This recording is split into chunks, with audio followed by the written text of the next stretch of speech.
Episode 12. Teringat kamu? Perlahan jemari Raka membuka nomor itu. Penasaran? Itulah kata-kata yang patut ditunjukkan pada cowok jangkung tersebut. Dia memang tidak pernah membuka pesan dari Eriska selama ini. Mungkin karena Raka sudah terlanjur ilfeel duluan. Kadang-kadang kalau sudah berisik dia matikan ponselnya. Dan yang terakhir saat Raka sudah terlanjur kesal, dia memblokir nomor Eriska. Raka kemudian melihat pesan-pesan Eriska dari bawah. Matanya meneliti pesan dari wanita yang selama ini dia abaikan. Lagi apa Rakaku? Tadi lihat kamu senyum. Duh, meleleh hati ini. Kedua sudut bibir Revan terangkat ketika dia membaca pesan-pesan konyol dari Eriska.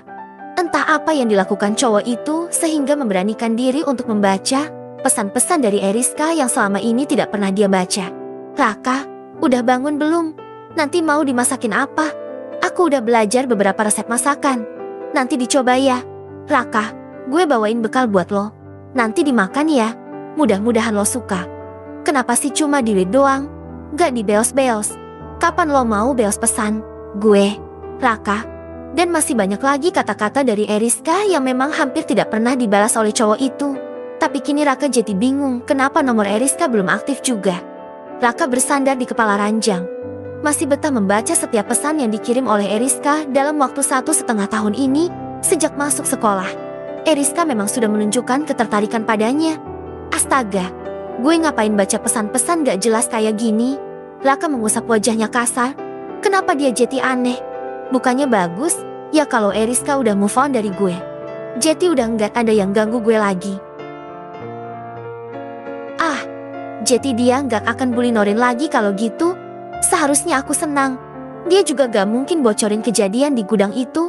Sepertinya dia sudah tersadar dengan apa yang dilakukannya.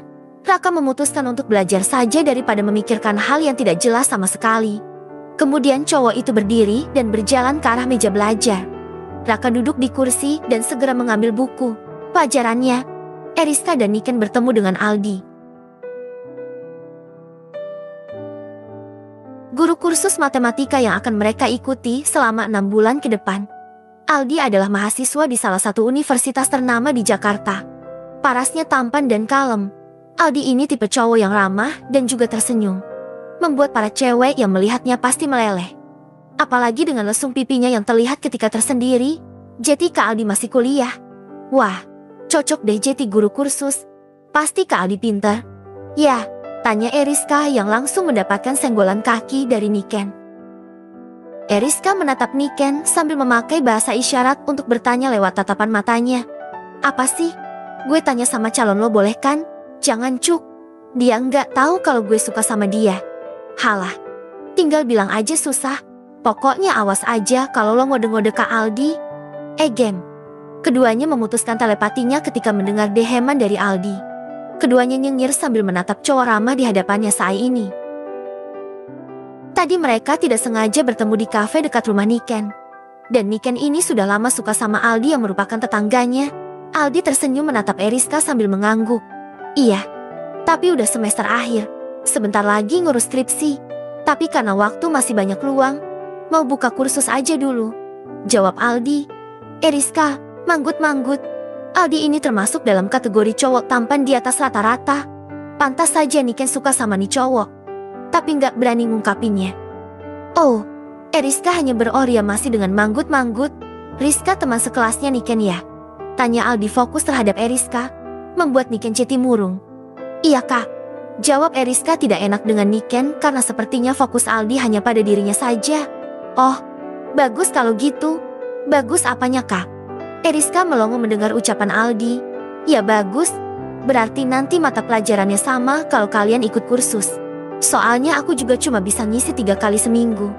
Itu pun hanya 2 jam saja. Jawab Aldi. Lagi-lagi kedua cewek tersebut hanya mengangguk. Niken sejak tadi hanya diam saja. Entah kenapa mendadak si cerewet jadi bungkam.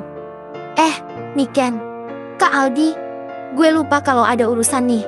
Nanti kalau udah rembukan gue bisa tanya sama Niken aja. Ujar Eriska kemudian setelah berdiri dan meninggalkan tempat tersebut. Tentu saja Eriska merasa tidak enak. Di situasi yang sangat amat canggung ini membuatnya segera mengundurkan diri dan pergi memberi waktu kepada kedua orang itu untuk saling berbincang. Aldi hanya melongo. Begitu juga dengan Niken yang tidak suka ketika Eriska tiba-tiba pergi meninggalkannya berdua dengan Aldi seperti ini. Hari-hari Raka semakin lama terasa semakin berbeda. Ada sesuatu yang kurang, tapi entah itu apa. Hatinya terasa sepi dan pikirannya mengganjal. Bahkan saat ini cowok itu menjadi sedikit pendiam dan wajahnya terlihat selalu datar. Bahkan meskipun ada Norin, tidak membuat Raka bisa merasakan senang. Keduanya juga nampak biasa saja hubungannya. Karena kali ini sepertinya yang lebih gentok ngajak jalan adalah Norin. Dan Raka yang merasa tidak enak dengan gadis itu hanya mengiyakan saja. Raka memutuskan pergi ke kantin pada saat jam istirahat. Firza dan Kenjo sudah pergi entah kemana. Yang jelas mereka hanya mengatakan sedang ada urusan. Bukan karena mereka sedang marahan atau gimana. Kedua sahabatnya itu tahu kalau Raka pasti akan pergi ke kelas Norin saat jam istirahat. Tetapi sepertinya kali ini Raka tidak mengajak Norin atau menghampiri gadis itu karena ingin melakukan sesuatu.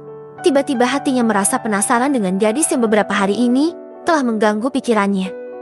Sepertinya cowok tersebut ingin sekali melihat wajah gadis itu. Ada rasa yang tidak bisa dijabarkan di hatinya. Apa karena kata-kata Eriska yang mengatakan tidak mau melihatnya wajahnya lagi? Sehingga membuat perasaan Raka menjadi aneh. Biasanya dia pergi ke kantin jam-jam segini. Batin Raka. Ya, setelah kejadian waktu itu, Eriska benar-benar berhenti mengejar Raka. Seperti ucapanmu yang mengatakan sudah move on. Cowok melangkahkan kakinya ke kantin sekolah dengan jantung yang sudah berdegup tidak menentu. Dirinya hanya ingin melihat wajah Eriska, tetapi sudah membuatnya gugup seperti ini. Raka sudah seperti penggemar Eriska saja. Tetapi cowok itu masih belum sadar. Setelah duduk manis di meja paling sudut di kantin itu, mata Raka memperhatikan sekeliling, mencari sosok yang sedari, tadi mengganggu pikirannya. Sudah 15 menit berlalu. Tapi Eriska tidak tampak terlihat di kantin itu. Bahkan Niken juga tidak terlihat. Apa dia tidak makan di kantin? Sepertinya beberapa hari ini dia memang tidak terlihat di sini. Gumam Raka. Karena bosan dan hanya pesan es teh saja. Akhirnya Raka berdiri dan melangkah pergi meninggalkan kantin tersebut. Apa dia masih di kelas? Apa sebaiknya gue samperin ke kelasnya aja ya? Raka menimang-nimang pikirannya. Akhirnya Raka berjalan menuju ke kelas 11 IPS untuk melihat Eriska. Sesaat sesudah sampai di gedung itu, Raka menarik napas. Dia seperti orang yang tidak sadar telah melakukan hal itu di luar nalar. Hei, apa yang lo lakukan di sini? Raka menoleh ke arah suara yang sangat dia kenal. Niken. Berani lo nampakin wajah lo di kelas gue. Nyari siapa? Nyari Norin enggak ada di sini woi. Seru Niken dengan nada yang mengejek. Raka menaikkan sebelah alisnya mendengar ucapan dari Niken. Entah kenapa dia tidak suka mendengarkan ucapan sahabatnya Eriska itu. Bersambung.